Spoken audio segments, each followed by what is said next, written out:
Hello, my friends, and I hope you are having a fantastic day. Today we are going to talk about Assassin's Creed Shadows. And I was going to go over the whole back and forth about Yasuke or Yasuke or however in the world you want to say it, depending on who you are. And if you're Sheepsidian, it's Yasuke. And if you don't say it right in front of him, he gets pissy. And whether he was a samurai, whether he wasn't, if being a retainer is the same thing as being a samurai, or if it's cultural appropriation, blah, blah, blah, blah, blah. I was going to do that. And you see here, there's all sorts of content about it and people calling people racist, which I find really weird because the majority of people I see upset about it are black. So I'm not really sure how they're being racist, but I'm sure someone out there would love to explain to me how they're self-hating or tap dancing or whatever bullshit they're coming up with today. But to me, the more important thing here is this. This is disgusting, my friends. Once upon a time, you could buy a computer game and you owned that computer game. It was all yours. I still have discs from EverQuest 2. I have Neverwinter Nights 2 that I could find somewhere around here. I have tons of old discs. Those games are still mine, and I could, if I really wanted to, figure out a way to put them on my computer. They don't want you to own your games anymore. And I've stated before my anti-piracy stances, but I have to agree with the logic of if I don't own something, then I can't steal it. Now, I'm not saying that to say anybody should go out and pirate this, especially since the other issue I have with piracy is if I'm not willing to pay for it, then it's not worth my time. That's the other big issue for me is stealing it is not worth the potential backlash of being caught, the fines and potential prison time. There is no game, no movie, nothing worth that.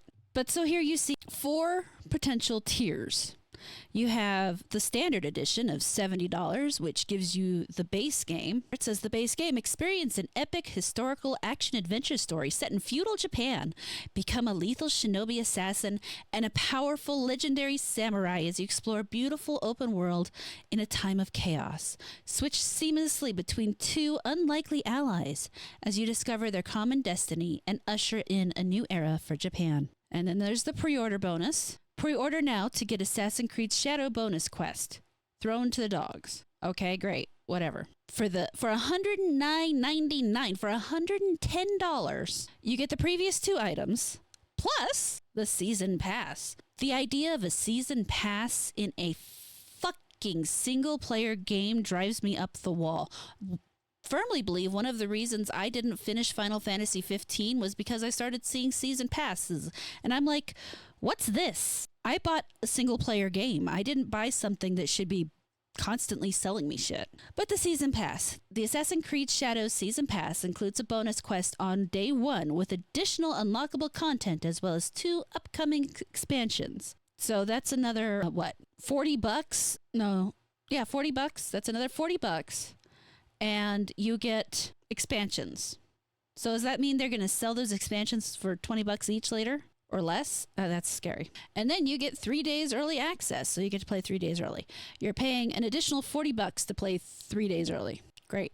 The Ultimate Edition for $129.99 American dollars. You get everything mentioned before plus the Ultimate Pack. The Assassin's Creed Shadow Ultimate Pack contains the Secure You character pack, including gear and weapon sets for both Naoi and Yasuke, the Secure You Beast, and the Dragon Tooth Trinket. The Secure You Hideout pack, including 4 unique ornaments to customize the hideout for your Shinobi League, 5 skill points. You're making skill points. No, you know what? Continuing. The Red Dragon filter and oh my god, they're going to charge you for a filter in photo mode. Holy shit. Okay. Then, goody gumdrops. In the event you are willing to subject yourself to buying a video game in a software as a service pack, you get to pay $17.99 every month for access to all their games because, oh my god, Game Pass is working so great on PlayStation and Microsoft. Let's just add more. It's literally becoming exactly like the current day streaming services. Every major game developer wants their own software as a service package. That's what Sony's up to. That's what Microsoft is up to. And Microsoft actually has had a leg up in that division because technically they are already selling their Microsoft Office as a software as a service. Unfortunately, I've been roped into Photoshop or into the Adobe software as a service because I learned how to use Adobe and I'm too old and tired to learn how to use something else. I don't have that much energy and that much time right now. I don't want to do it all over again. And I certainly don't want to be paying Ubisoft. I don't want to be paying Microsoft. I don't want to be paying PlayStation for access to my video games. I want to own my video games. Honestly, if I had the money right now, my dream is if I had the money, I would start a business that I would take to, at this point, it would have to be independent creators because there's no way I believe that the major distributors would allow this, and create individualized USBs for video games so that you could own that game on a physical medium. And it's a nice small physical medium.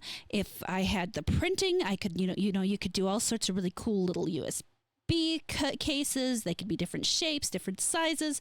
They could, for like the Assassin's Creed type game, you could do the kind where the little USB thing jets out, or maybe not necessarily USBs, maybe something else like a USB, some kind of easily portable information holder that could be customized to the game so that people could buy this thing that's really cool and really exciting. And, then you could have the box thing that actually has the game in it and doesn't just have a game box with a piece of paper with a code on it. Because that's what happened when I bought the Horizon Forbidden West box. Is I was excited to have a disc, but no, I didn't have a disc. I had a piece of paper and I was not happy. I'm still not happy. I should be able to own my game. Everybody should be able to own their game. And yes, I'm not saying that the cultural stuff isn't important, because that is a battle to be fought. But that's a battle that can be fought at any time, realistically. And honestly, the answer to both of those problems right now are the same. Stop giving these people money. There is no reason to pre-order any of this. There is no reason to pay $130 for any of this. This doesn't even give you something that you can physically have. You have nothing that you can physically put your hands on. For $130, you should at least get like a figure or a box or something. I mean, you should something, not just downloading it 3 days early. And for $17.99 a month, people forget how fast that shit adds up. There is no way any of us want to be doing that at this point in time. And nobody wants to be paying 5 different access fees for video games. Well, granted, I guess right now it's only 3. But face it, if you let them start, it'll be the same way as it is with streaming services right now, the same way it was with cable once upon a time, where you had to buy the packages. You're going to get all these games for $17.99 a month and want to play maybe 2 of them. And that is not where we should be headed. So that's my thoughts on this. For me, this is an absolutely no-go based on this alone. I believe that there could probably be a good story created with the Yasuke thing. I don't think Ubisoft could necessarily do it, but that doesn't matter. Because the first thing that matters is what I'm getting for my money. And at this stage, what I'm getting for my money is bullshit. And if you don't think that they're going to have some more microtransactions involved in it, you're crazy. Because they are. They are out to nickel and dime every last bit that they can get out of us. And it's time to stand up for ourselves and for our wallets. But let me know what you think. Do you think the culture war stuff is more important than the cost issues? Do you think the cost is fair? Or do you agree with me? I would like to hear from you. Thank you so much for watching this video. I really hope you enjoyed it. Please like, comment, subscribe, and turn on the notifications. If you really liked it, you can feel free to share it around, and I will catch you later.